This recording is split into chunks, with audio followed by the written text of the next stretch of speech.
Welcome to the Book Binge. I'm your host, King Crusoe, but you can call me KC, and today, well, it's the 6th video in a row that I'm recording at the time that I'm recording this, so I hope that my voice isn't too hoarse or too awful, and if I have any voice cracks in the middle of this video, it's because of that. I apologize. But we are reviewing The Great Train Robbery, the third and final book in this little trifecta of books by Michael Crichton that I have here, this Wings book collection.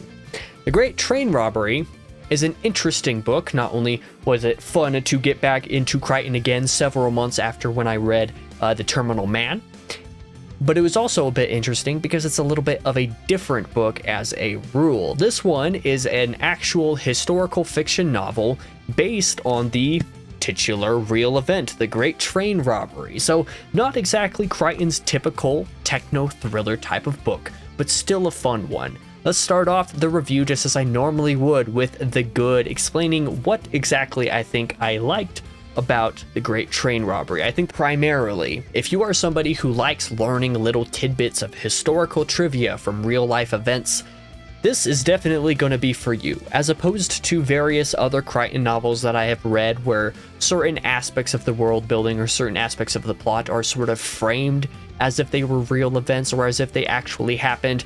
The Great Train Robbery is different, like I said, because it is an actual historical fiction book. It is based off of an actual event, and even though there are some liberties taken from Crichton over the course of telling the story, there's also plenty of things that are definitely in line with what happened, or at least are in line enough with what happened enough to be convincing. And as such, certain little bits of historical trivia throughout the book of the time period of England in which it takes place and some of the actual events themselves is pretty fun. Particularly one aspect that we'll discuss a little bit later in this review during the ugly. So wink, wink, nudge, nudge for that. Another thing that I think I found enjoyable about The Great Train Robbery was that to have a good heist, you need a good setup, and the setup of this book is very good. In fact, this has been a good for pretty much all of Crichton's books that I've read to this point. I think Andromeda Strain, Terminal Man, Great Train Robbery, and at the time that I'm recording, I've also read Congo now, and I'll be reviewing that at some point over the next couple months, probably. We'll see what my schedule allows for, but I think all of Crichton's books up to this point have had pretty solid setup. I think he does a very good job of basically introducing you to the idea, to the conflicts of the book, what's happening, why it's important in one degree or another, and what people are going to do to take care of it. The setup of The Great Train Robbery is of that heist nature, basically planning to do the heist.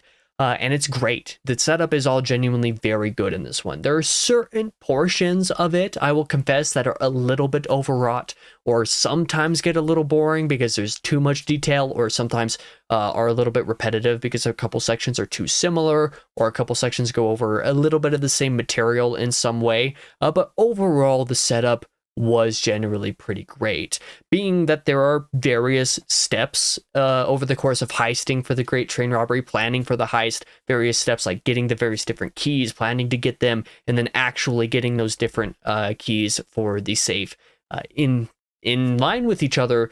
Doing all these things back to back, the various steps of planning for the heist, was super exhilarating to follow for me over the course of the book, and I really enjoyed that.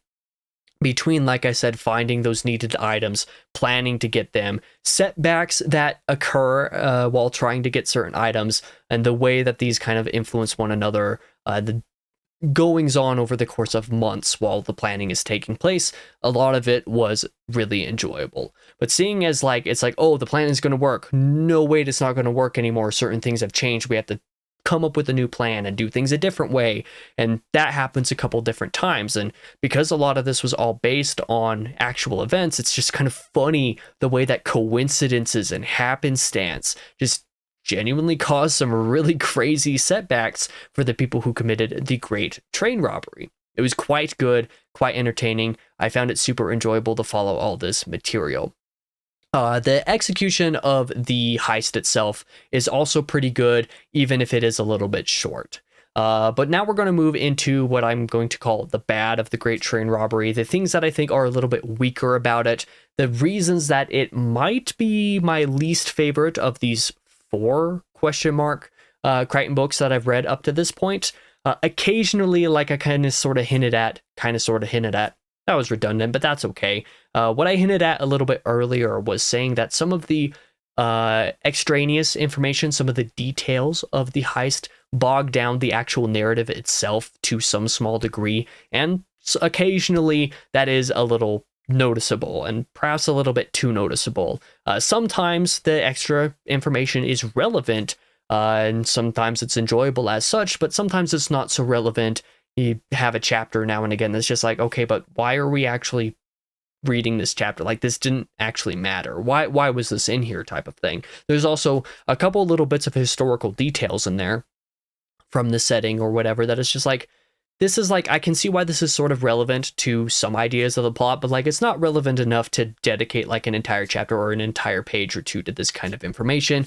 That's something that Crichton tends to do in some of these early novels, as well as just, you know, overdo some of the explaining details just a little bit. Not anything to ruin the book, but to be noticeable sometimes. As such, certain sequences of the book or setup also take up a little bit too much time. While the book is not inherently super long, there are moments when it feels like, yeah, this could have been a little bit shorter, because like the setup is just, you know, there's too much here. There's too many scenes here that like don't necessarily need to be here. It could have been condensed to some degree. If you're going to take the liberties that Crichton took with the story, with the true story of the Great Train Robbery, in order to make it a novel, he could have condensed certain moments so that they didn't need to be split up into multiple scenes, which felt redundant or repetitive of each other, which did happen one or two times. Once again, as I also mentioned in the last section, the heist, the ultimate climax of the book, is a little bit rushed. It's pretty good, but it is a little bit short compared to all of the setup. It's not anticlimactic, that would not be the right word, but it is rushed. It is definitely a little bit shorter than I would have liked for it to be in relativity. Relatedly, with details from the real life trial of some of the characters thrown in as little details now and again in the book, I hoped that the resolution of the book, that the trial itself, the final section of the book in the book, would be a little bit more extensive in the end. But once again, the resolution and the trial just is kind of tangential. It doesn't really have much going for it. And it's like, well, if you're going to include little tidbits of the trial now and again, maybe you should like actually feature just, you know, a little bit of a longer trial section to actually resolve some of the threads and be able to get some more backstory in there that wasn't just all done in setup. Maybe some of the extraneous detail in the setup could have just been revealed in the trial, so that you could have a sort of full circle moment. It's just like, oh yeah, that's referencing this scene. I had a question about that. That's cool, type of thing. I don't know how successfully that kind of thing could have been pulled off, but I did feel like the trial and the climax were both slightly underdone compared to the setup. Even though I thought the setup was good, the rest of it needed a little bit more page time, in my opinion. Finally, let's move on to the ugly, which, well, this is going to be like mildly spoilery. Not really, but it is spoilery, like for specific section, one specific character in the book, just kind of a side character, all things considered. I cannot believe how primitive our understanding of disease was back in the day. Like, obviously we understood things a little bit different back during the time that the Great Train Robbery happened in what, like the mid 1800s, 1850s or something like that. But like, sometimes when you read books set in these times with little details from how people thought about diseases back then, back before we had the technology to really understand how any of these things functioned, like, our understanding of some things was very primitive. Apparently, as the case was in this book, and I think Crichton made a point to include scenes with this stuff, even though it didn't really matter, was specifically because it was so like historically like accurate. It's just like, this is, yeah, I have to include this because it's not funny, it's horrifying, but you know what I mean. Apparently, it was believed at the time of the real life event. I don't know how true this was actually, but I get the feeling that it probably was true. I get the sneaking suspicion that it probably was true. Apparently, it was believed that STDs were signs of sexual overindulgence, and basically only a sign of sexual overindulgence specifically.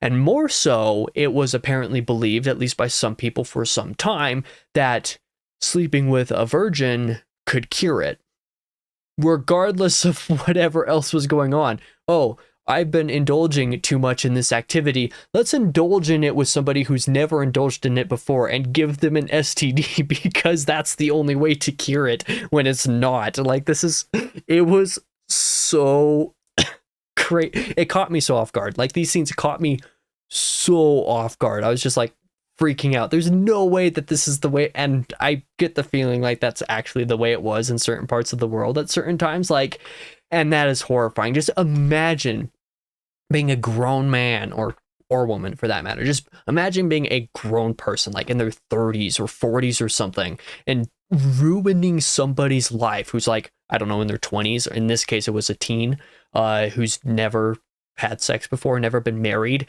just sleeping with, giving them an STD because you believe that will cure you because you've been sleeping with a bunch of whores on the street who have STDs. It's funny. Like, in hindsight, it's hilarious, but it is also so horrifying. I just cannot believe for some reason that this was the mentality. It is horrific. But that is the ugly, like the very different type of ugly for a book, for a review on this channel. I found it to be hilarious, but also just the worst thing ever. As for the recommendation of the actual book itself, I think that if you like Crichton, sure, I definitely recommend the Great Train Robbery. But if you have a mild interest in the Great Train Robbery, I also recommend that you give it a shot. But at the same time, I don't necessarily feel like this is one that you desperately need to read. It's good, but it's not one that I'm like, you should go out of your way to read this book. If you have an interest in it, if you want to read a bunch of Crichton's books, obviously you should read it for those reasons. But as far as like breaking your TBR or anything for it, I definitely do not think that you need to break your TBR just to read The Great Train Robbery. Sometimes you just need a quick, easy read that's fun, you know, a little bit more popcorny in certain ways. I think this fits the bill well enough. Ironic that I'm saying that, however, just like a week or two after having reviewed The Pillars of the Earth by Ken Follett.